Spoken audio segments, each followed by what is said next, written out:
rest pause training.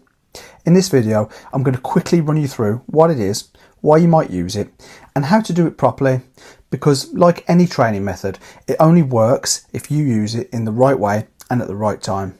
It's one of those simple intensity techniques that can make a short workout a lot tougher. But the real beauty of them is that they allow you to squeeze more out of your sets without adding loads of extra time. So here's the idea.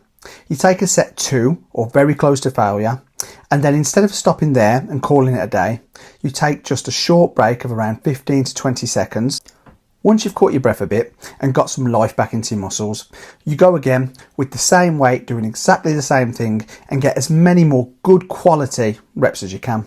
And you can repeat that once or twice or until you hit a total rep target. Here, I'm using press ups as an example, but this works for most resistance based exercises, especially ones that are easy to get in and out of safely. I'll start by doing as many good reps as I can, not sloppy ones, but controlled and full range. Then I'll stop just before I completely burn out and take around 15 to 20 seconds to recover, and then go again for a few more. The short rest lets your muscles recover just enough so that you can squeeze out extra reps that you wouldn't have been able to manage in one go. And you can either aim for a set number of rest pauses, for example 1 or 2 per set, or aim for a total number of reps, like 20 press ups for example, and take as many of those short breaks as it takes to get there. Now, a few things to keep in mind. Because you're training to failure or close to it, this does create a lot of fatigue. You'll probably need a bit more recovery time between sessions, and your technique really matters, especially when you're tired. So pick exercises that are safe to push hard on.